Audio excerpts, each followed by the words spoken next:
Bonsoir ou rebonsoir, on tourne encore la suite, du coup pour le troisième match sur la page des Pikami. Donc cette fois ce sera Lupo, bon il y a marqué Loop, je sais pas pourquoi. Du coup Valentin Leni, adversaire assez redoutable et coriace, qui a quand même pas mal progressé ces derniers temps, du coup qui joue pour la Shadow League, encore un adversaire de la Shadow, ouais. Et Wendy Echo, donc Wendy, une très très bonne amie, une très très bonne adversaire également, maîtresse plusieurs fois de la MLA et du LR, il me semble, qui est allée loin au C4 chez nous, qui joue donc, pardon, pour la Master League Azure. Alors, du côté de Wendy, parce que les femmes d'abord, hein, nous jouons avec une Sun, donc assez connu en EG, le Chartor et le Dracofeu, bien évidemment, et le Scovillain. Donc, encore une fois, Baojian, avant qu'il soit ban, oui, c'est en overuse encore, Baojian n'était pas ban à cette époque. Donc, Baojian, le fameux, je crois que c'est Hurlequeux qui s'appelle, et le Lanceorien. En face pour Valentin Leni, nous retrouvons le fameux, je pense, Léviator Impudence. Je pense Terrasol, assez connu, hein, Terrasol sur Léviator. Le Gambex, le fameux insecte ténèbres de la 9G, qui est assez quand même sous-estimé, mais très très bon. Hein, il a des quand même assez bonnes stats, je trouve. À voir ce qu'il fera dans ce match. Hein, comme je disais dans les précédentes vidéos, je découvre vraiment en même temps que vous.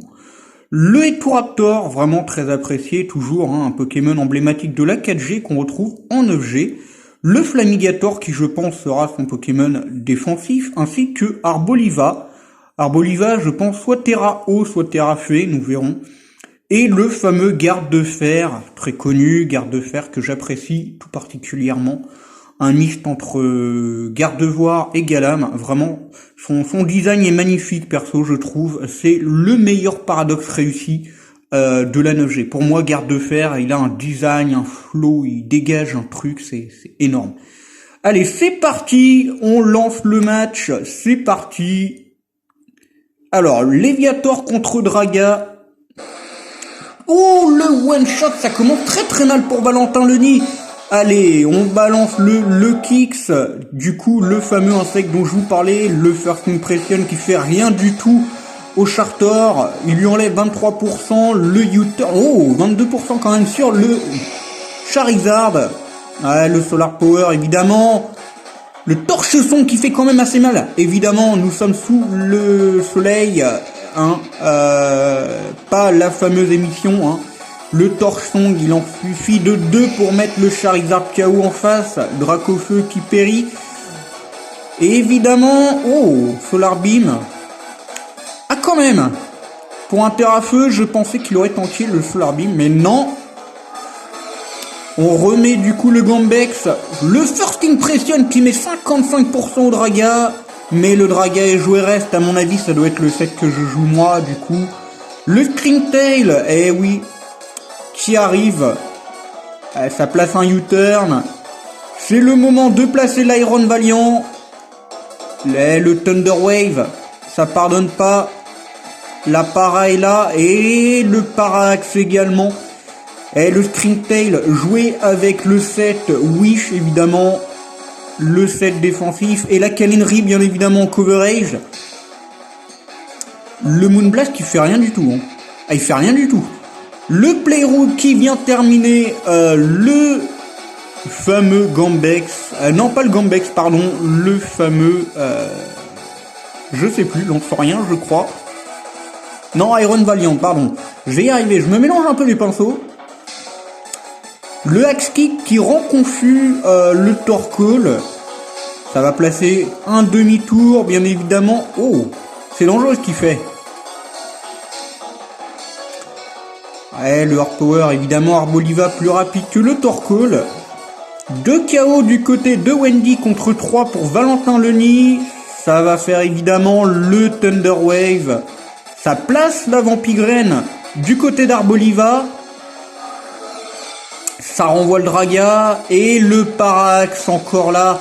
Malheureusement pour Valentin Leni, ça va faire un demi-tour.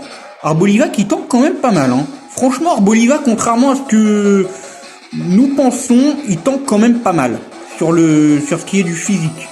Maintenant, sur le spécial, c'est une autre affaire. Ça va envoyer le low kicks contre le string take qui se prend le first impression. Et le axe kick. Ça rend pas confus cette fois. Encore un Thunder Wave. Elle aura paralysé décidément toute sa team.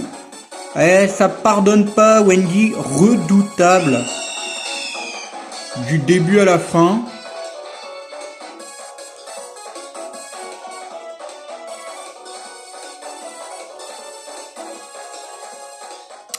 Ça place un demi-tour. Ouais, j'ai été surpris, j'ai entendu un bruit chelou. Ça place le demi-tour, la câlinerie qui promet, évidemment, qui enlève quand même plus de la moitié. Le first impression, encore une fois.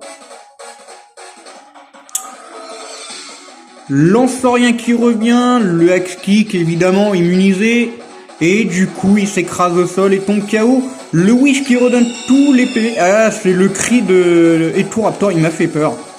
Je sais pas pourquoi. J'ai été surprise par le cri d'Etoraptor. Ah, il m'a fait peur. Je sais pas pourquoi. Et oh, Terra électrique pour Scovillain qui vient terminer le Etoraptor. Victoire 6-2 de Wendy contre Valentin Leni. Incroyable. J'aurais jamais pensé au Terra Elec sur Scovillain. C'est vraiment osé. Terra Blast qui fait très très mal.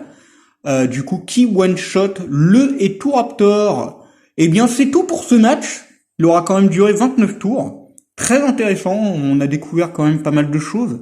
Le Screamtail, assez connu, hein, assez réputé pour être jeu défensif. Au départ, moi, je le jouais quand même adamant. Au départ, je voulais vraiment découvrir autre chose, voir ce que ça pouvait donner. Il ne fait pas grand-chose, malheureusement. Je pensais le jouer avec Point de Feu ou Drain Punch, je sais plus comment je le jouais. Je crois que je le jouais avec le terre à feu. En tout cas, match très intéressant, assez court. Donc je pense que je vais peut-être pouvoir enchaîner avec une 4e vidéo qui sera postée sous peu. Je vous remercie d'avoir été témoin de ce match. N'hésitez pas à liker, laisser un commentaire et vous abonner à la chaîne si ce n'est pas fait, ainsi qu'activer la cloche de notification. On se retrouve très vite. C'était Yuna, la gérante Pikami. Et on se dit à très vite pour de prochaines vidéos.